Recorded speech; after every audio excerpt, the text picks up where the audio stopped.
First of all, welcome. Coming here today to celebrate Open Space Month. The month of June is our inaugural Open Space Month celebration.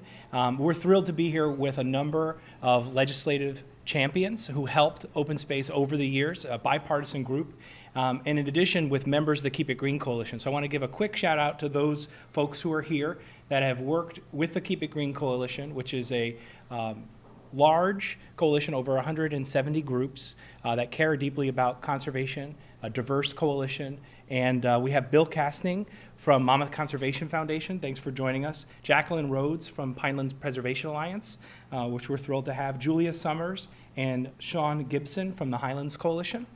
Thank you, guys. Tom Gilbert from the New Jersey Conservation Foundation. And Mike, I didn't see him. Anyone else that I miss? Awesome, and Will with the Appalachian Mountain Club. This is really an important year for open space. We have seen a large amount of money going out onto the ground, upwards of $200 million, thanks to the constitutional dedication in 2014 for sustainable long-term funding for open space. And throughout the month of June, there's going to be a number of activities we're going to describe today that we're going to be doing to highlight the need for preservation and the great work that's happening. We're also joined by Stacy McCormick from the Trust for Public Land, another Keep It Green partner. So I'm going to turn it over to Kelly Moy with New Jersey Audubon, who serves as the coordinator for the Keep It Green Coalition. Kelly has been an amazing leader throughout many of the efforts from Keep It Green, from the bond Question 2 in 2014 and through the implementation legislation that was passed just last year. She's really an indispensable asset, and we're pleased to have her to continue to shepherd us and guide us in the coalition. And she's going to speak about the next part of the agenda. Thanks, Ed. What a wonderful introduction. I always joke that when I came on board at New Jersey Audubon 10 years ago, I talked about all the exciting things that I was going to do at New Jersey Audubon with my boss, Eric Stiles, and we talked about habitat and threatened and endangered species, and he said, on the side, there's going to be a little bit of coalition work. And lo and behold, that has been the lion's share of the work that I've done over the past 10 years with this great coalition that has been certainly one of the most successful coalitions in the state of New Jersey in terms of getting on-the-ground funding out on all the things that we care about so much. So thank you for being here as we kick off Open Space Month, which is the month of June. I, again, am Kelly Moy. I'm the coordinator of the New Jersey Keep It Green Coalition, and I'm also the vice president of government relations at New Jersey Audubon.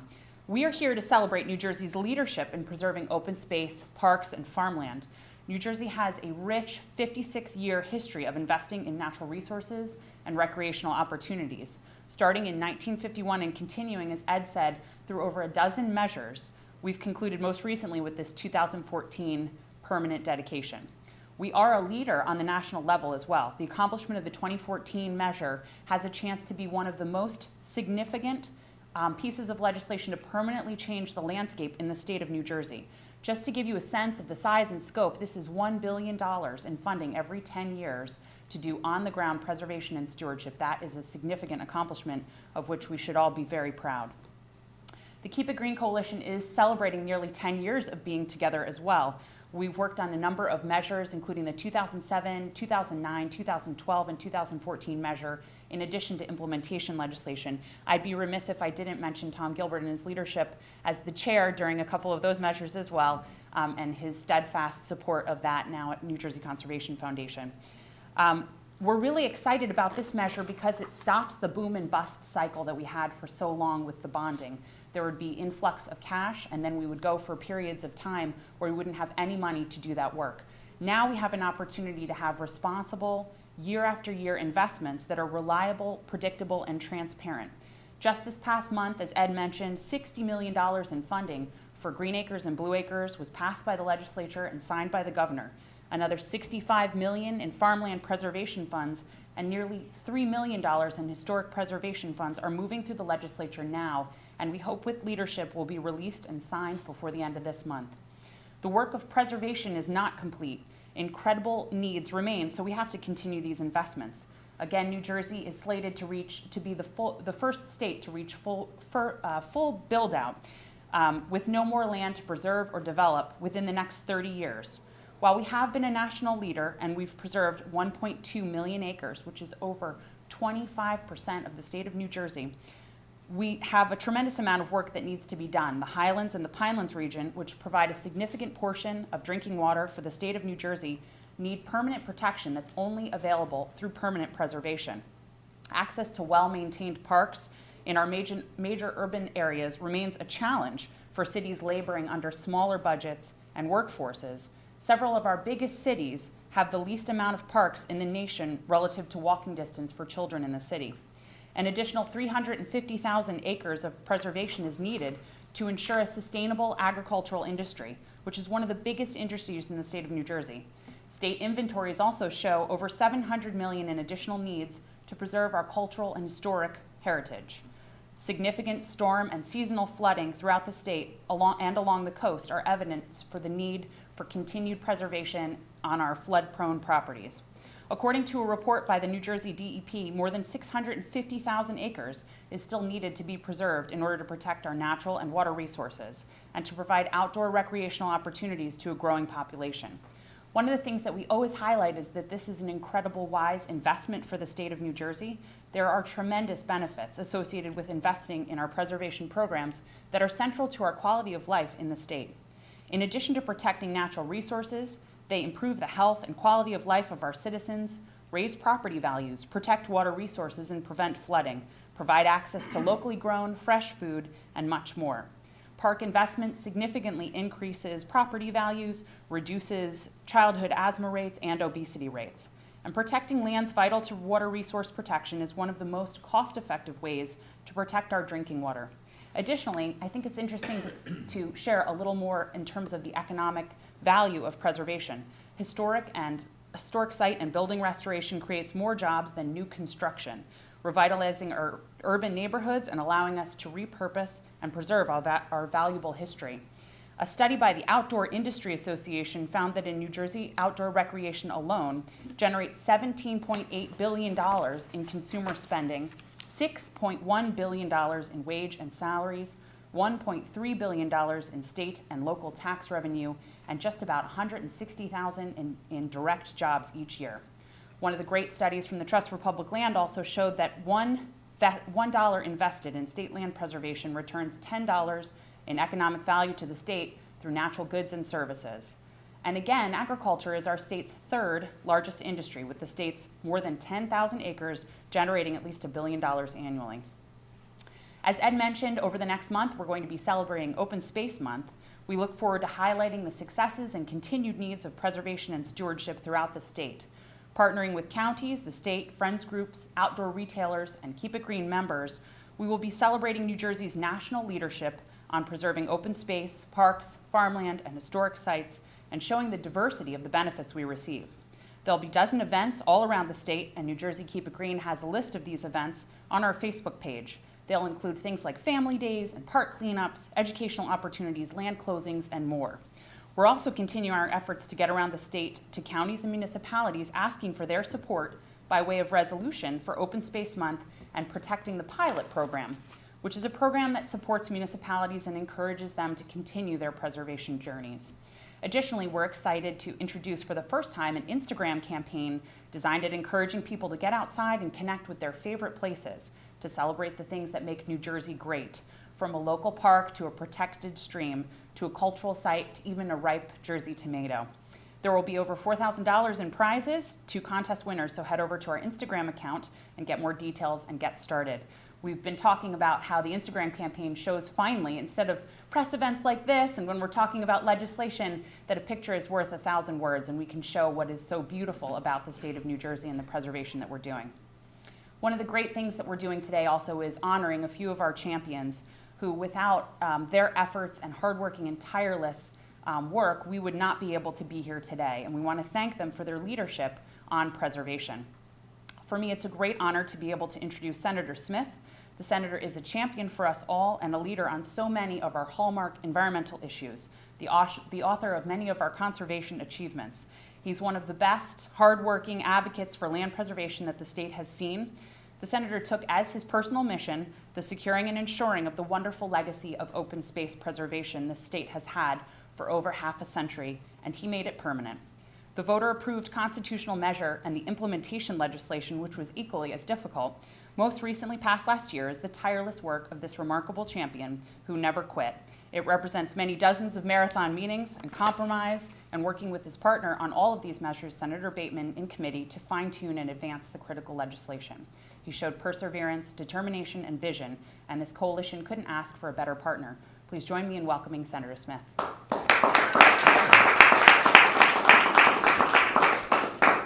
She said that exactly the way I wrote it.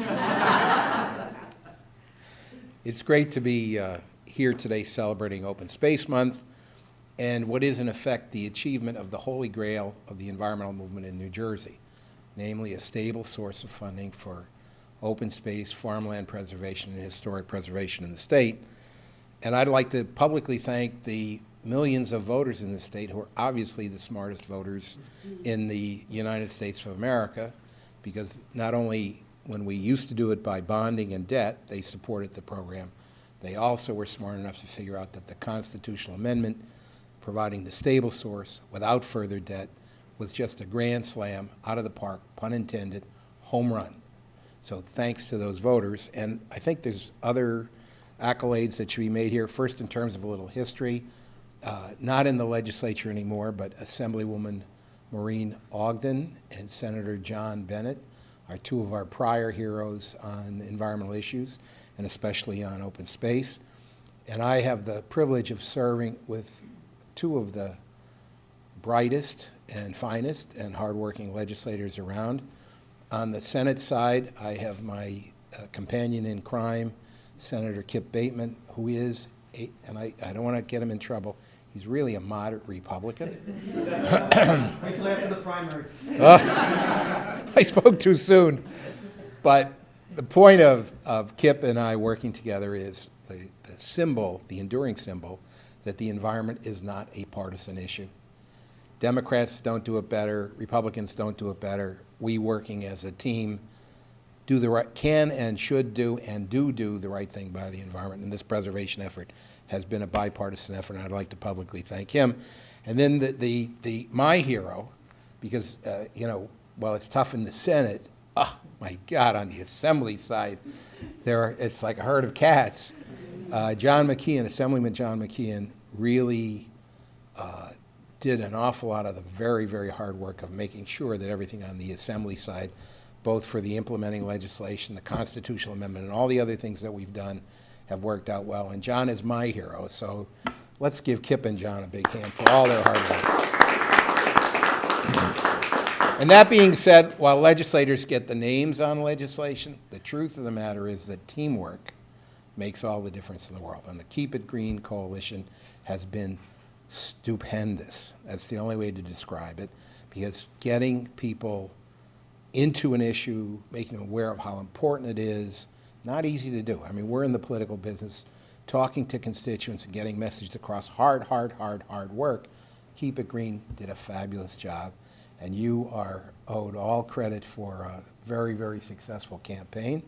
And the good news, we're going to have at least $100 million a year for, hopefully in perpetuity, for our open space needs. And now I can be very happy for my grandchildren and for my children that this state, which is really one of the prettiest states in America in which to live, is only going to get better and better. Thanks an awful lot. Senator Bateman, as Senator Smith mentioned, is a Republican, and conservation is a bipartisan issue. And one of the great things in their partnership and working together is he has been at the forefront of a lot of conservation issues, land preservation, air quality, and water. And when Senator Bateman sponsors a bill, he sets a bar for every legislator from both the Democratic and Republican caucus. And people look to him at every turn as a litmus test if this is a bill or an issue that they should be supporting. We have been extremely proud to have him working so very, very hard to preserve the beautiful spaces in New Jersey. He gets that when you preserve land, you protect water quality, because land is a filter for our water.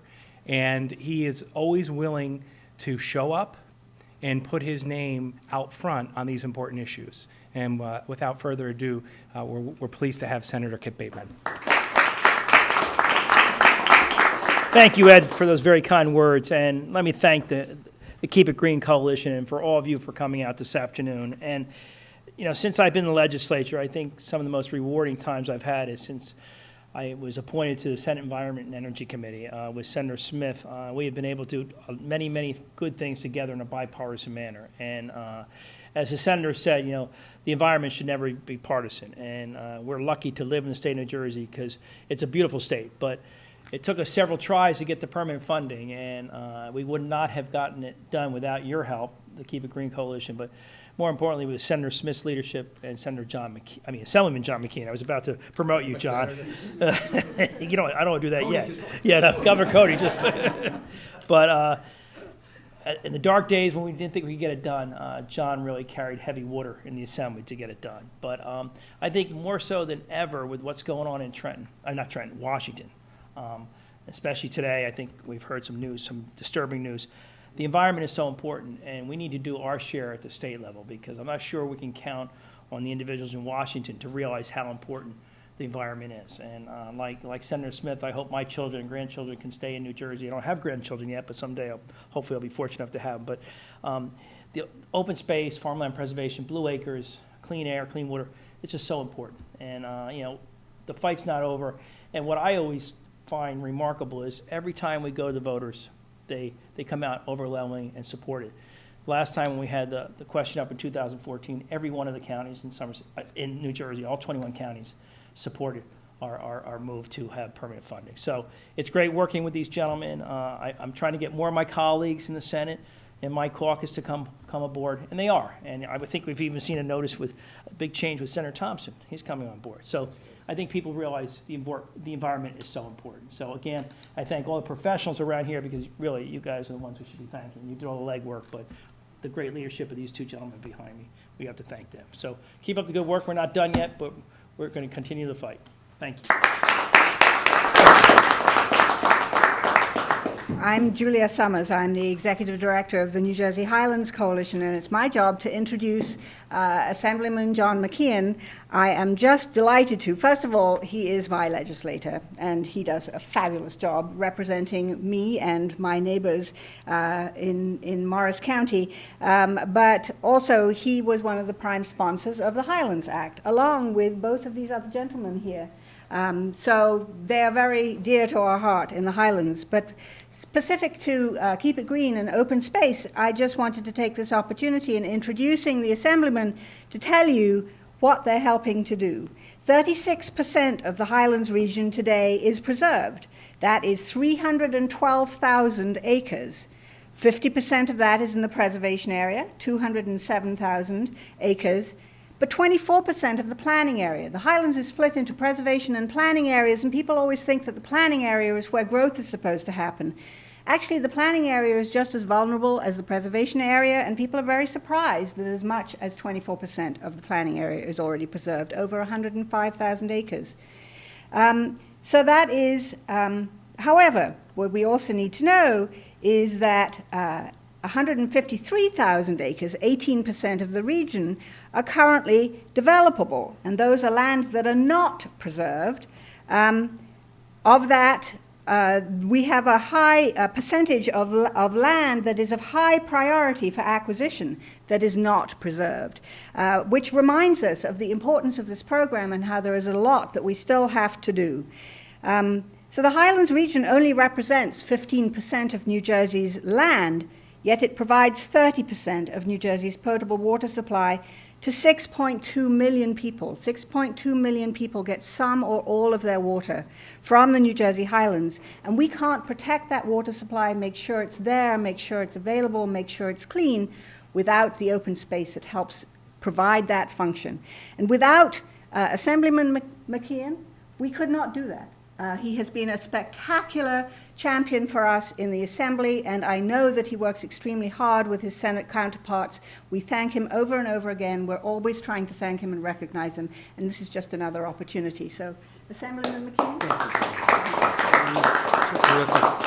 You know, you mentioned, Kip just grabbed me and said, you know, don't tell Cody I promoted you. And I was just whispering to him, our lovely First Lady, Mary Jo, is retiring after 30 years in the West Orange school system. And he asked me if I was going. I said, yeah, I bought 100 tickets. I thought it was your retirement. In any event, I'm sorry about having to scoot out of here. I'm going for a long, overdue eye exam. My wife said to me, you don't look anything like you're 50 years old and you're not even good looking. And I said, oh my God, I got to go get these eyes checked. The mirror is different than I've been seeing it. Best I can describe my affection, you know, for Senator Smith and for Senator Bateman, and this is just true stuff, maybe feel viscerally.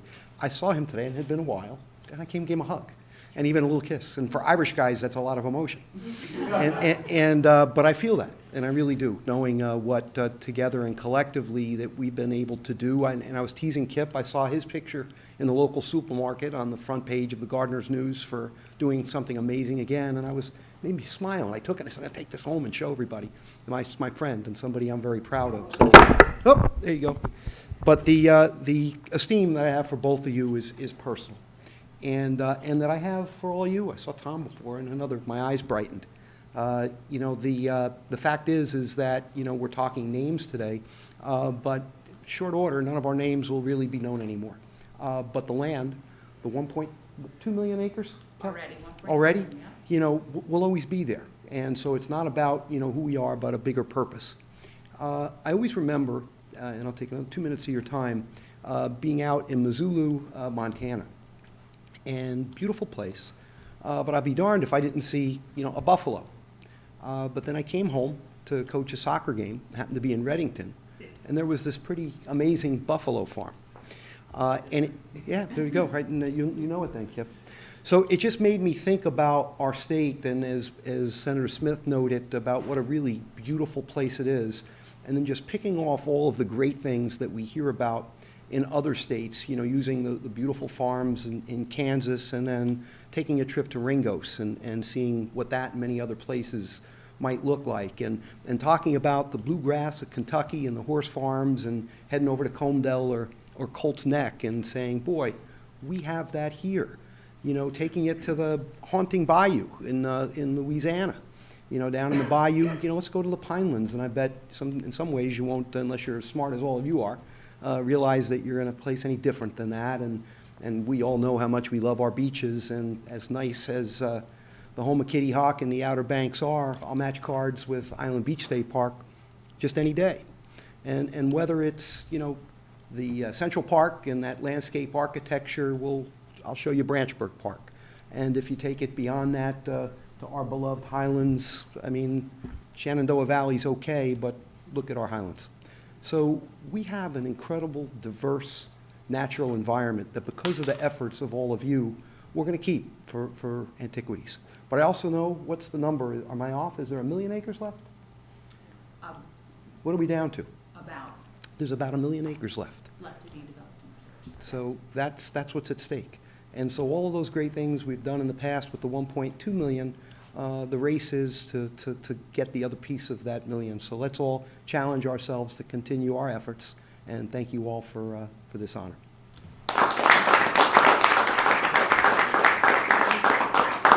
And that's why we're here to launch a month-long celebration of these wonderful spaces as part of Open Space Month. Although 43% of the Pinelands is considered to be preserved or in public ownership, we are far from protecting all the critical lands, as Assemblyman McKeon and Kelly noted. We continue to need funding that, you know, now we've secured sustainable funding, and hopefully that will stay in place until we meet all those needs. We continue to need community involvement, which is fantastic that we have all these voters that have supported these measures over the years, but also leadership, as we've exhibited today, that allows all these places, and especially the Pinelands, to continue to thrive. And I get the opportunity to actually give a comment on behalf of an additional leader that couldn't join us today, Assemblyman Ron Dancer. He has been one of those leaders to sign on as a co-sponsor for many of the funding legislations that obviously had to happen multiple times. He is a representative for portions of the Pinelands of both Burlington and Ocean County, and has been playing a significant leadership role in that area for many, many years. So I'm just going to read a quote from him today, since he couldn't be here. I want to thank the Keep It Green Coalition for pushing this issue.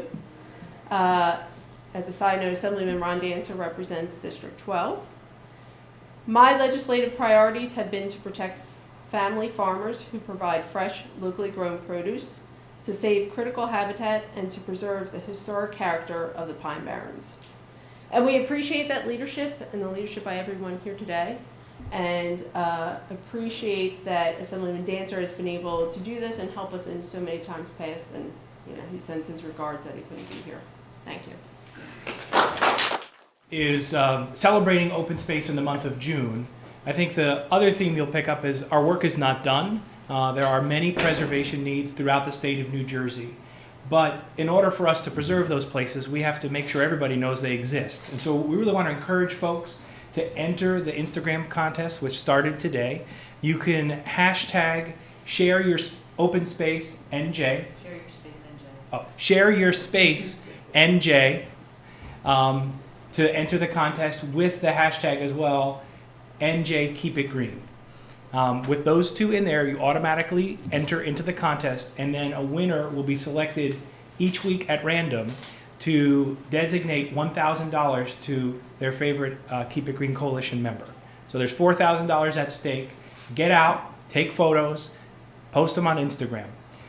We also have the task of looking ahead at what's next, in addition to the preservation needs. And the Keep It Green Coalition is going to be working on a constitutional amendment question, which is on the ballot this November, to dedicate natural resource damage funds back to the communities where the pollution occurred. It's a really important question for the state of New Jersey. As many folks know, recently there have been efforts to take that money away from the restoration efforts and put it into the general fund to use it for debt obligations and other unrelated things that don't relate to the environment. So we're going to be going out and making sure voters across the state of New Jersey are aware of the benefits of dedicating those funds. They understand what it sounds like a confusing term, natural resource damages, but really equates to pain and suffering to the environment and the communities around it from pollution. While polluters are responsible for cleaning up the area that they've polluted, while it's been polluted and while it's being cleaned up, there are a lot of losses that occur. People don't swim. They may not fish. They may not recreate in canoe or hike or do other kinds of things. And the lost use comes at a cost. And so this is a way to compensate the community and enhance their quality of life, restore the environment, restore habitat, and overall improve our state. So we're going to be hitting the road from now until November, reaching out through our membership and many ways that we have been successful in the past to make sure every voter in New Jersey is aware of the question on the ballot to dedicate those natural resource damages. I want to thank our legislative leaders again. I want to thank members of the Keep It Green Coalition, especially Kelly.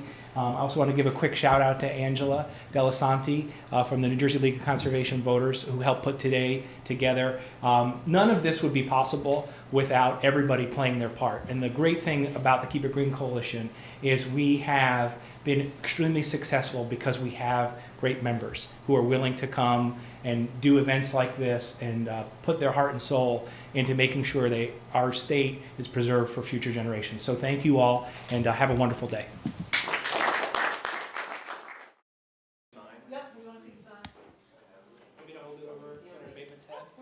Like rabbit ears.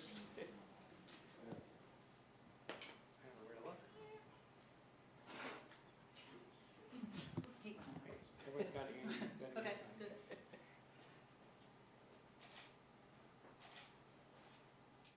We're celebrating. Do you Instagram? Do you Instagram? I don't. You have to. $1,000.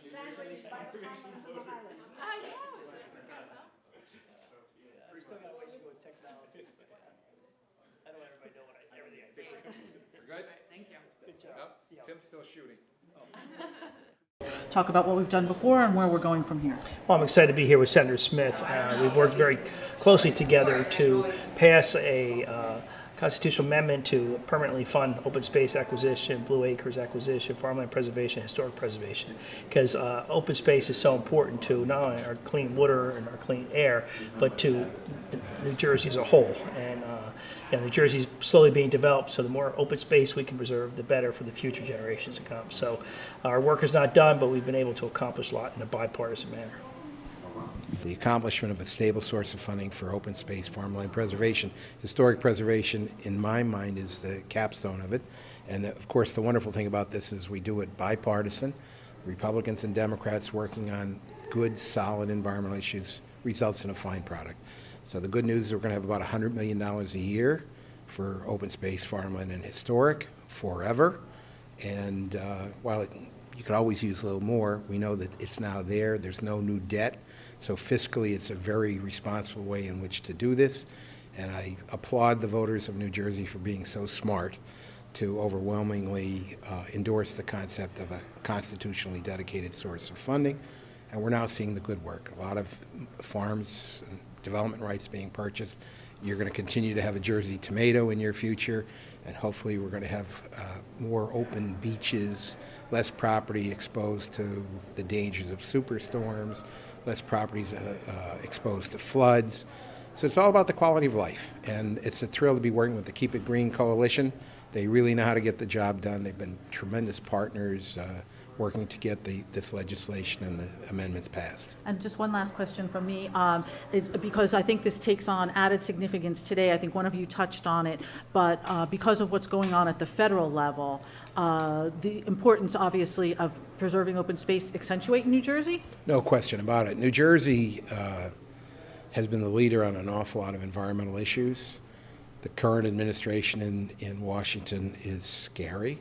It's especially scary on environmental issues, and we see the potential for a lot of dramatic impacts on various environmental protection programs. So the more we in New Jersey as a state resist and try our best to see to it that preservation goes forward, air and water pollution law enforcement continues in place, the better it will be for 3.5 years from now, hopefully, when we have a more environmentally aware administration. There's real concern about what's happening in Washington, not only for the president's selection of the chief of the EPA, but his actions, it looks like, with the Paris Accord. We're very concerned, and that's why Jersey has to step up and be a leader once again, like we have been in the past in the environment. And we're watching very closely what happens in Washington, and there's no question we should all be concerned. We're really excited to be celebrating Open Space Month.